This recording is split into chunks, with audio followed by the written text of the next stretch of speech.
Hi, and welcome back to Reddit Whispers. Anton Vereska woke before dawn to a silence so complete it felt like velvet, thick, unmoving, suffocating. The single lamp by his makeshift desk cast long shadows across the walls of his one-room flat, revealing peeling plaster and a carpet threadbare from years of neglect.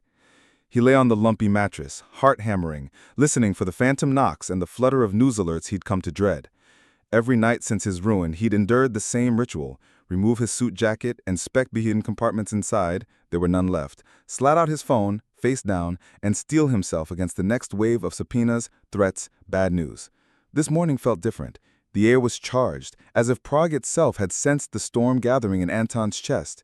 He sat up, winced at a crick in his neck, and stared at the mound of legal briefs and bank statements piled on the desk. One headline caught the weak light: Vereska Capital founder indicted, millions missing. He pinched the bridge of his nose. A year had passed since Leo Markovich delivered that final fatal blow. A network of shell companies, forged SEC filings, a perfectly timed leak to regulators, and within 48 hours, every bank account he owned was frozen, every client withdrew, and his fledgling empire collapsed. He closed his eyes and let the memory come. It was a crisp autumn afternoon when he and Leo first celebrated their startup's breakthrough. A family office in Zurich had agreed to seed them with 10 million euros. They sat at a corner table in Café Savoy, sipping cappuccinos that still steamed as Leo slapped him on the back. Anton remembered the thrill of that handshake, the future unfolding before them like a red carpet. Over the next 5 years, they turned Vereska Capital into a boutique powerhouse: risk-adjusted returns, venture mandates, even an exploratory crypto fund. Investors praised their discipline. The press called Anton the Prague prodigy. Behind the sheen, Leo's appetite had grown insatiable. Anton blamed himself for letting ambition outpace vigilance. He trusted Leo with every ledger, every secret. When Anton discovered irregular transfers in a shadow account, he confronted Leo late one night in the office. Leo looked tired, drawn, but he laughed off the concerns. "It's how you maximize yield," he'd said, brushing Anton's worry aside with a wave of his hand. That moment replayed in Anton's mind with crushing clarity now. The betrayal had been surgical. Forged compliance reports with backdated signatures, a whistleblower tip to the SEC about Anton's unauthorized trades. Shell companies registered in Malta and Panama, quietly siphoning funds. By the time the regulators arrived, Anton was already the fall guy. The humiliation had been absolute. Headlines, subpoenas, client exoduses, his wife's departure in the dead of night with their daughter Mila and their Labrador mix Kaftan, howling in the hallway as the taxi pulled away. He'd hit rock bottom in less than 72 hours. Eviction notices replaced sealing orders. His luxury flat near Old Town Square became a battleground of creditors. His phone crackled with hostile calls from ex-partners. The locals stared when he passed, eyes full of pity or scorn. In the worst moments, he wondered if he should finish the ledger entries, tie it all up, sign a confession, and end the farce. But something restrained him. A spark of defiance so stubborn it refused to die. Months later, after heartbreak and bankruptcy, Anton crawled back to a threadbare existence. He sublet the flat. He drained whatever savings he could scrape into crypto wallets keyed to burner emails. He sold the suit of clothes he'd worn to that fateful SEC meeting. Then he vanished. Under cover of night, he boarded a one-way bus to Budapest. He carried only a battered suitcase, the secret codes to his cold wallets, and a photograph of Kaftan, smiling, tongue-lolling, tucked in his breast pocket. In Budapest, he moved into a cramped room on Andrassy Avenue, its walls stained, plumbing erratic, but it was anonymous. Here he became Andrew Vallon, self-styled consultant to distressed asset funds, an expert in compliance remediation and boutique risk analytics. His days settled into a regimented grind, dawn runs along the Danube with Kaftan, whom he'd bribed free from Katarina's parents with a trust fund no one could trace, breakfast at a cash-only diner, then hours burrowed in a cafe overlooking Liberty Square, laptop open, spreadsheets flickering. He cross-referenced Vega and Rosu's encrypted forensic reports, backdated board minutes, phantom audit trails, Swiss bank warnings purloined from their secure portal. Every data point was a thread in a web he intended to spin around Leo. But raw data was only half the battle. He needed to fracture Leo's mind, to introduce paranoia, self-doubt, sleepless nights. Psychological warfare, he decided, would be his true weapon.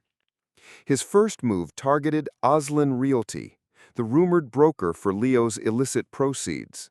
They specialized in laundering money through luxury real estate, penthouses in Pest, chalets in the Alps. Anton prepared a pitch deck for Valen Capital, polished slides promising 25% returns in 8 months via distressed asset flips, italicized disclaimers about regulatory nuances, and glowing testimonials from fictitious Zurich family offices. He fabricated an urgent memo about a compliance veto clause in a Margate Island duplex deal, plausible to the uninitiated, alarming to a man already on edge. When the reply came, "Let's meet, Tuesday, 10 a.m., Anton felt the first surge of adrenaline since his exile. He donned his only decent blazer, smoothed his hair, and rehearsed his lines. Tuesday dawned clear and cold. In a minimalist Mariahilferstrasse cafe, whitewashed walls, minimalist decor, he sat at a corner table with latte and quick-baked croissant. He checked his reflection in the coffee's surface, sharp jawline, composed gaze, the hint of a smile he reserved for clients. Leo arrived sharply at 10 a.m., hair slicked back, suit tailored to millimeter perfection. That same old spark of resentment ignited in Anton's chest. He remembered the warmth of Leo's laughter, the nights they toasted to impossible futures. Now Leo sat across from him, face unreadable, as if sizing up a rival on the trading floor. "Mr. Vallon," he said, voice low, crisp. He extended a firm hand. Anton stood and matched it, feeling the residual echo of betrayal in his bones. He smiled, let his confidence radiate. "Call me Andrew." They spoke in the coded dialect of high finance, tranches, escrow, due diligence. But beneath the jargon lay Anton's hidden agenda. He dangled hints of insider data streams, private compliance algorithms, and regulator whispers. Leo's eyes flickered with curiosity, faint color returning to his face. By the end of the meeting, Leo agreed to an initial capital transfer for the Margate Island duplex, pressing Anton for the compliance audit clause he'd insisted upon. Anton feigned confusion. "Must be a misunderstanding," then corrected Leo. "Honestly, I've never seen that in a side letter. You sure it was in this deal?" Leo's hesitation confirmed Anton's trap. The clause existed only in Anton's mind and the forged documents he'd planted. He left the cafe with triumph barely contained. Phase 1 complete. Infiltrate Leo's circle. Seed self-doubt. Phase 2 would be the midnight alarms, the phishing of smart home credentials, the tracking pixels and invoices. He returned to his boarding house room, flipped open his laptop, and accessed the shadow network of burner emails. It was time to turn whispers into screams. Over the next week, Anton wove his web with systematic cruelty. At 2:07 a.m. on a Tuesday, Leo's phone buzzed. Motion detected. North Wing corridor. Leo sprang from his bed in a Budapest villa he owned under a nominee trust, robes skidding to the floor, and scanned empty hallways on the feed. The smart home app, breached via phish technician credentials, showed ghostly shadows. He reset passcodes 3 times that night. Sleep eluded him for days. Simultaneously, Anton embedded tracking pixels in monthly invoices from Aslan Realty. He harvested IP addresses, device signatures, geolocations, song lyrics hummed at cafes, treadmill stats from Leo's gym, the sushi roll he favored at Cafe Lupa. By Friday, Anton had Leo's entire schedule mapped. 6 a.m. lifts at Gold's Gym, mid-morning espressos, clandestine meetups with a stocky Russian fixer at a clay pigeon range outside Pest. Anton attended incognito, snapped photos through binoculars. He didn't need to know the fixer's name, just to record Leo's guilt-ridden posture as they exchanged envelopes. By the weekend, Leo's confidence cracked.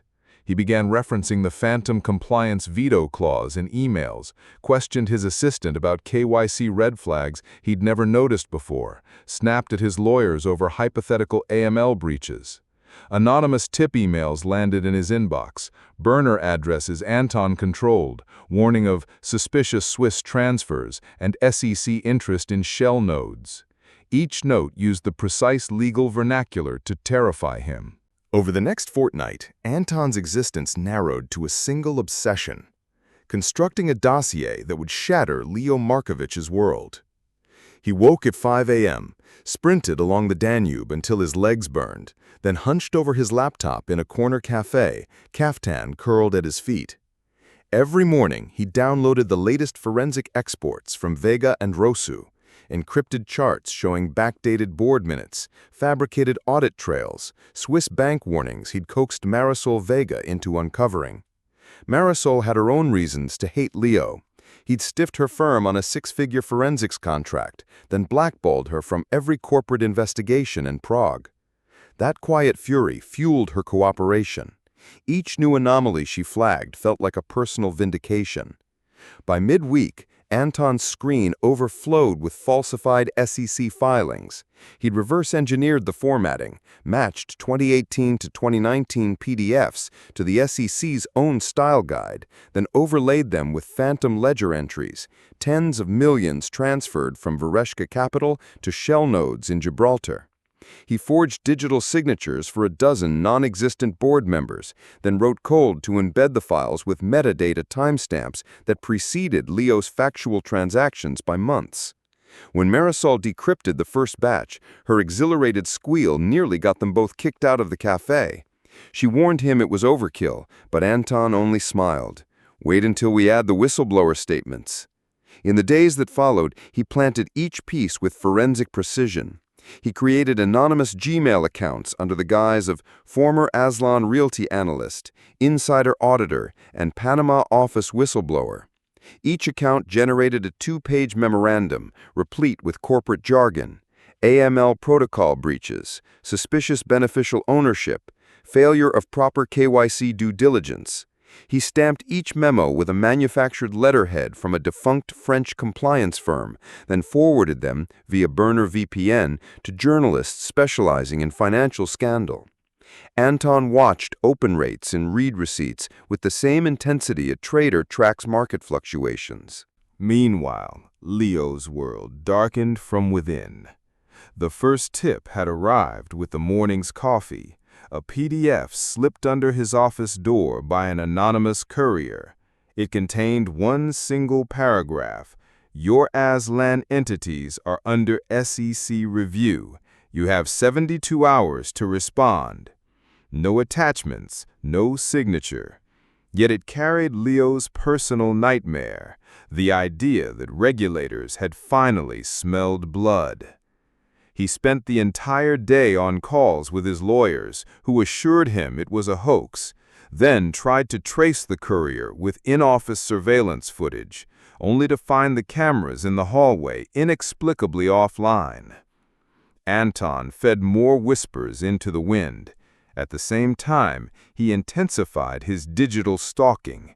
He spoofed Leo's number to call his assistant, leaving voicemails with clipped, urgent instructions. "Pull the Swiss transfer logs. I need the full chain of custody by COB." The assistant, already unnerved by the phantom SEC notice, forwarded the request to Leo, who barked that no one ever saw such a clause in their agreements. His tone, caught on Anton's tracking pixel, became Exhibit A in the dossier, a high-definition recording of Leo's panic. To keep Leo off balance, Anton also orchestrated random service errors. He signed up Leo's private email for urgent package notifications from a logistics firm, then for drone delivery text alerts claiming failed landings. Twice, Leo dashed to his villa's courtyard, convinced a package had slammed into the window. Twice, he found nothing but the echo of his own anxiety. Anton monitored Leo's location via those same tracking pixels, noting with grim satisfaction each frenzied detour. With each passing day, Leo's reliability unraveled. He missed investment committee calls to handle phantom compliance crises. He snapped at his trust fund's administrators over invented KYC hurdles. Board members emailed him off record, "Are you okay? You've changed." Anton logged every message, layering the dossier with genuine artifacts of Leo's breakdown. He watched the patterns emerge on his screen: late-night emails at 2 a.m., red-lined memos about urgent regulatory compliance, calendar invites with no agenda, proof that Leo's empire was crumbling from within. While Leo spiraled, Anton turned his attention to logistics for the final show.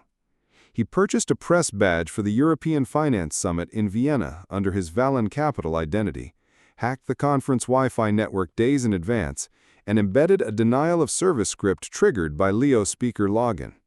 He routed his dossier through Tor to a whistleblower platform known for its airtight anonymity, obtaining a leak code that would ensure journalists received it immediately after publication.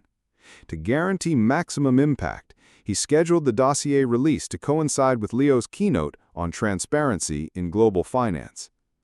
Late one night, as Budapest's trams hummed outside his window, Anton took a break to walk caftan along the riverbank. The city's glow reflected off the water, fractured into 1,000 taunts. He thought of Katerina and Mila, how the sight of her tiny hand had once steadied him, and he felt a stab of guilt. This revenge had consumed him, bending every moment of his life to its purpose. Yet he told himself it was justice, not vengeance, that guided him. Still, he knew the difference was a razor's edge. Back at his laptop, he wrote the final cover letter for the leak, a concise overview of the charges, a call to regulators to act immediately, and a reminder that the documents were authentic, or else Anton would publish the raw files himself. He double-checked every hyperlink, every timestamp. He embedded a fail-safe. If the files didn't propagate within 10 minutes, a secondary code would SMS his alternate burner number, and Anton would manually post the proof on public forums. It was a contingency for a contingency, an ode to his perfectionism. On the eve of the summit, Anton traveled to Vienna, suitcase in tow, caftan hidden in a custom duffel bag. He checked into a modest hotel near the Messe Wien, then slipped into the back corridors with his press badge. He located the AV control room, paused to override an access panel with a stolen keycard. Inside, he found the primary console, its ports exposed. He slipped the USB drive containing the dossier into a slot he'd pre-identified, then uploaded the malicious script to the system's local cache. Every click felt like pulling a trigger. That night, he returned to his room, lit only by street lamps filtering through the curtains. Kaftan lay on the bed, and Anton ran his fingers through the dog's fur. He whispered a promise. "Tomorrow it ends." He drank a single glass of whiskey, cold and biting, then scrawled through the summit's agenda, memorizing every transition: when Leo would glide to the pulpit, when the screens would flash, when the world would watch him crumble. At 4 a.m., sleep finally claimed him in fitful waves. His last thought was a silent mantra: patience. By dawn, the Messe Vienne's halls were alive with polished shoes and hushed conversations.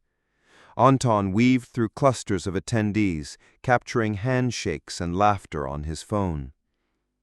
He slipped into the auditorium under his press credentials, found a seat at the back, and watched as Leo Markovich strode to the stage, immaculate in a navy suit and patent leather shoes. Anton's heart thundered. A hush fell. Leo adjusted his microphone, cleared his throat, and began a prepared anecdote about the humble origins of Vereshka capital, unaware that those slides were already compromised. Anton checked his watch, 9:02 a.m. The moment was near. He tapped the screen on his phone, sending a silent signal to the AV console. Seconds later, veins of panic crept across Leo's face as the projected slides morphed from bullet points on governance to headlines about unexplained $50 million transfers and screenshots of forged SEC documents. The auditorium erupted into murmurs, then gasps, as matched footage from Leo's own smart home alarms played on loop at the edge of every screen. Delegates fumbled for phones, hashtags trended before Leo could stammer a reply, and in that single charged heartbeat, years of carefully constructed authority disintegrated. Amid the chaos, Anton felt the world shift. His hands trembled, kaftan whined at his feet, and he allowed himself the barest taste of triumph. Then, almost instantly, the emptiness returned. Leo's empire lay in ruin before him, but Anton understood that truth and vengeance often shared a cold bed. He rose from his seat, heart pounding, knowing there was still one final step, the confrontation backstage, where masks would fall and debts would be paid. By the time the screens finally returned to Leo Markovich's keynote slides, the auditorium was awash in murmurs. Delegates clutched smartphones, eyes darting between the stage and their devices. Leo stood frozen at the podium, the distant echo of his own words, transparency, integrity, innovation, mocking him. It was then that Anton slipped into the narrow corridor behind the stage, the janitor's smock a perfect shield. He paused where the droning hum of projectors faded into the clamorous roar of confounded financiers, then stepped forward. Leo, fumbling with his lapel mic, turned at the faint scrape of a shoe. Recognition flared in his eyes. Anton's face, lit by the glow of exit signs, calm and unyielding. "Anton," Leo hissed, voice cracking under the weight of disbelief. "Why, how did you—" Anton's reply was low, measured, as though each syllable were a ledger entry meticulously recorded. "You forgot one principle. Never betray someone who knows your secrets."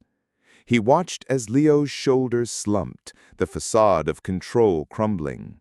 The security staff, drawn by the commotion on stage, clustered behind them, batons at the ready. The moment stretched taut. Leo opened his mouth, perhaps to plead or deny, but no words came. Hands hovered, then closed around Leo's arms. He glared at Anton, rage and despair tangled in his gaze. Flashbulbs popped from the crowd that had spilled backstage. Cameras captured every detail, Leo's cufflinks glinting, his tie askew, Anton's resolute expression. A murmured announcement crackled across the PA system. "Please clear the stage. Security will escort Mr. Markovich out." As officers led Leo through the throng, cameras swiveled to catch Anton retreating into a service stairwell. He paused on the landing, Kofton, a silent witness, nudging his leg. The dog's warm muzzle reminded him of everything he had fought to protect: family, trust, integrity. He offered one final look at the theater doors, where Leo's silhouette receded under the flash of media bulbs. Then he stepped back into anonymity. By the following afternoon, Austrian authorities had formally arrested Leo on charges of wire fraud, money laundering, and obstruction of justice. The dossier Anton had seated on the whistleblower platform formed the backbone of the indictment. News outlets hailed the mysterious Wallon Capital exposé as one of the most audacious whistleblower operations of the decade. Leo's assets, penthouses in Budapest, Swiss bank accounts, luxury cars, were frozen, subject to forensic accounting by the very team he had once sought to destroy. Anton watched the media storm from a quiet table at a Budapest cafe, nursing a black coffee. Headlines scrolled across his phone: Ghost Finance Guru topples co-founder, and Inside the Phantom Dossier that brought down Markovich. He let the accolades wash over him without stirring pride. He knew the hollow echo of vengeance too well. Instead, he refocused his thoughts on the next step, securing justice, not just spectacle. Within a week, Leo was extradited to Prague under a bilateral treaty. The transfer occurred at dawn under heavy guard, past reporters trailing his convoy. Anton attended the initial arraignment incognito, seated in the gallery as a stranger. He listened as the judge read the counts, 27 in total, and as Leo, gaunt and disoriented, pleaded not guilty. The disparity between that man and the one he had known in cafe meetings was staggering. The confident smile reduced to thin lines, the posture rigid with defeat. Court proceedings stretched over 6 weeks. Anton supplied testimony via deposition, masked for safety, and turned over every shred of digital evidence. He identified forged board minutes, unraveled shell company hierarchies, and described the scripted compliance veto clause that had destabilized Leo's own ground. Under cross-examination, Leo's legal team attacked the dossier's authenticity, but each challenge was met with airtight forensics, metadata-stamped files, time-coded surveillance footage, and whistleblower declarations. The prosecution's case proceeded with clinical precision. At one point, Anton sat in a backroom conference, speaking with Marisol Vega as they reviewed the SEC's sealed report. "The metadata logs," she said, eyes bright behind spectacles, "they correspond exactly with your timestamps. There's no disputing it." Anton nodded, allowing himself a brief smile. Every sleepless night, every private agony had served this purpose: to unmask Leo's duplicity and restore a measure of justice to a world that had cheered his downfall. Amid the legal storm, Anton also prepared for a more personal battle, regaining partial custody of Mila. Katerina, still wary and protective, had agreed to a court-mediated visitation schedule. Anton filed for supervised access, presenting evidence of his transformed circumstances: the purchase of a modest apartment near Prague city center, a stable job as a risk consultant for an ethical fintech startup, and character letters from colleagues who knew him only as Andrew Vallon. He acknowledged his past mistakes, emphasizing the lessons he'd learned about trust and transparency. On the morning of the custody hearing, Anton sat in a sunlit courtroom, Kaftan curled under the bench beside him. He watched as Mila, now 5, was escorted in by a social worker. She clung to Katerina's hand, eyes wide at the stern benches and echoing gavels. When the judge called his name, Anton rose, voice steady as he addressed the court. "My daughter deserves a father who understands the value of honesty. I've dedicated myself to ensuring she never endures the shame I once brought upon us." His words carried a weight beyond legal argument. They bore the tremor of a man who had touched rock bottom and clawed back toward integrity. The judge granted him bi-weekly visits under a revised schedule, easing into unsupervised time after a probationary period. As he left the court, Mila hesitated, glancing up at him. Then she broke into a cautious smile, and Anton's heart swelled. He knelt, sweeping her into his arms as astonished onlookers whispered. In that embrace, the scars of his vendetta momentarily faded, replaced by the simple joy of fatherhood. Meanwhile, prison officials in Prague took Leo Markovich into custody. Whispers circulated in the yard. Some guards admired Anton's meticulous takedown. Others pitied Leo for underestimating the man he betrayed. Leo spent his first weeks filing motions, demanding review of the evidence, claiming entrapment. Yet every motion failed.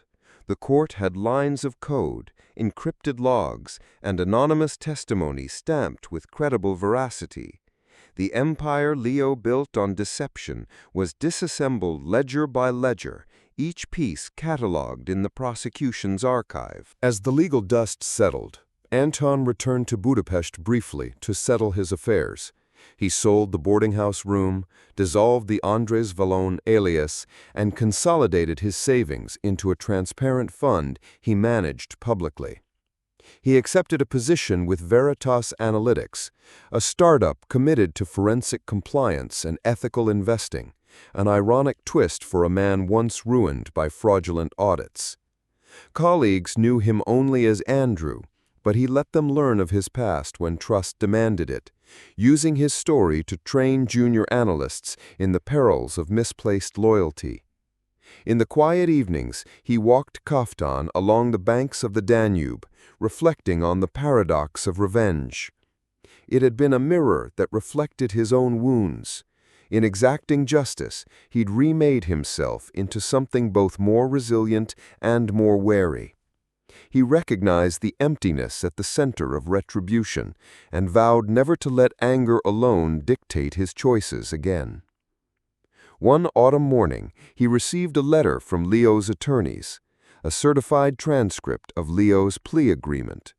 Leo would serve a reduced sentence in exchange for full cooperation with investigations into the shell company network, implicating associates Anton never imagined existed. The move unsettled him. He had hoped Leo's downfall might spare others from ruin. Now Leo's testimony threatened to broaden the scandal. Yet Anton understood. Dismantling a corrupt machine often meant letting parts of it spill over. He filed an amicus brief supporting further inquiry, urging regulators to extend protections for whistleblowers and tighten cross-border compliance protocols. His name, Anton Vereska, surfaced in financial journals not as a pariah, but as a cautionary exemplar. He attended panels on ethical finance, sometimes speaking from the stage about betrayal, resilience, and the human cost of transactions reduced to numbers. His voice carried the authority of experience. The audience leaned forward, rapt. On the first anniversary of Leo's arrest, Anton visited the modest apartment he'd purchased near Prague's riverbank. Sunlight streamed through windows he'd cleaned himself, filling the room with warmth. Mila pressed her face to the glass, watching ducks glide by.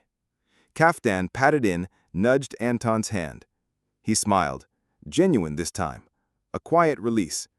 The ledger of his life was still open, pages to fill with new entries: stewardship, honesty, empathy. He had confronted his betrayer in the most ruthless way he knew, but he intended to rebuild on foundations stronger than greed or spite. He placed a hand on the windowsill and closed his eyes. The river's song whispered of currents beyond his control. He had learned that justice, once unleashed, left ripples far and wide. Now it was his turn to guide the wake, to transform scars into guidance, vengeance into vigilance, and to teach that the truest victory lay not in another's downfall, but in the courage to rise once more. Thank you for listening to my story here on Reddit Whispers. Now I want to hear from you. What's the most unexpected, life-changing decision you've ever made when everything seemed to fall apart? Share your thoughts in the comments section because you never know, yours might be the one that someone else needs to hear today.